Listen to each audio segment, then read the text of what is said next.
we've been watching your team, Sacramento Kings, play probably more than we should. I ain't alone. I know the Celtics ain't alone. Y'all got some nice pieces over there. The record is obviously not great. I think you guys have lost 3 or 4 in a row or something like that. Don't worry But they've about been that. they've It's been not about that. No, it's about the talent. Y'all got some ballers. Y'all got some ballers who might be on the move. So is that what you brought me on here to talk about, Sherrod? Yeah, just to talk coaching about the Sacramento Kings roster. I want you to talk which about, guys can we get here in Boston? I want you to talk about these players because those players may be on the move, and you see them on a day in, day out basis. Right. So when I talk about a guy like Harrison Barnes, I mean, we've known him from all the way back to college and at Golden State, obviously, and out in Sacramento. As a player, what's he bringing to the table? Because I mean, he seems to be like just a real solid player, solid citizen type. Yeah, no, you just said it, man. Pencil him in for 15 to 18 points per game every single night. He's a guy that doesn't need the ball. Is a guy that's going to be the first one in the gym, the last one to leave. He's a consummate professional, and I've always said, Harrison Barnes can fit in on any team, any system, any roster, any scheme. The dude is just a flat out solid ball player. And I think he's a coach's dream. And so in Sacramento, he's having a career year when you look at his 3-point percentage. So he's can knock down the three. He can play great defense. And so, no, man, he's a great locker room guy. The one thing about Harrison, he's not that vocal. He's not a rah-rah kind of guy or anything like that. But you know what you're going to get from him night in and night out. Sounds like a younger Al Horford. Not different player, but as far as like the off the court and demeanor and that type of stuff. Yeah. And I love Al Horford. So, 5-time All-Star. So, yeah. What about the Foxy one? Mr. Fox. Man, you going right at the top, huh? You coming on. I'm coming. Hey, Drapes, I decided to take the cookies from the bottom shelf and put them on the top shelf for you. Here's the thing about De'Aaron Fox. Great player, young talent. The Kings aren't just going to give him away, Sherrod. You sending me back. You sending me back Tatum. You sending me back Jaylen Brown. I mean, because if I'm Monty McNair, the conversations would have to start with Jaylen Brown. And I told somebody the other day, I don't see the pieces the Celtics can offer outside of their big two. And Tatum, to me, is off limits. We know that, right? Tatum ain't going anywhere. And so unless you're talking Marcus Smart, if I'm Monty McNair and I see Brad Stevens on the line, the first words out of Brad's mouth better be Jaylen Brown. If not, I'm hanging up on him. Now, Drapes, this other guy I want to ask you about, and I know you can go on and on about this because full disclosure, I'm going to just let everybody know this. When Kyle Draper was in Boston, Buddy Hield was his guy.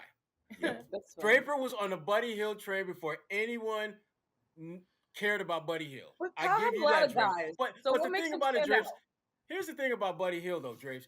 Buddy Hield is damn near old as us. So I can understand why you were so cool with him. Oh, my God. I can understand that. Right.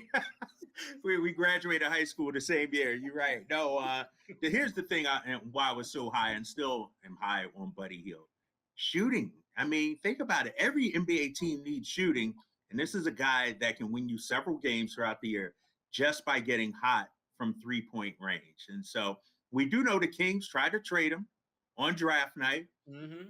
Thought they had a great deal getting Montrez and Kyle Kuzma. That would have been a huge move from Monty McNair. But I don't know about Buddy's future in Sacramento. And I think he'd help a lot of teams. I think, when you look at the Celtics, what's been their Achilles heel? They go through wild, cold spots, cold droughts. It's like, 3 of 42 from 3 or something, And so he would definitely help in that. And, Buddy has improved his defense, too. Let me say that. I'm not saying he's locking it. He ain't Bruce Bowen or anything like that. He ain't locking the Ben Wallace out there, Ron Artest or anything, but he gives the effort. And so, if you look at Sacramento, they got to make a move probably, right? Yeah. I mean, they got to do something. And so I know teams are calling and I know Monty McNair is answering, but Buddy would be a solid 6-man, I think, for the Celtics, a scorer coming off the bench.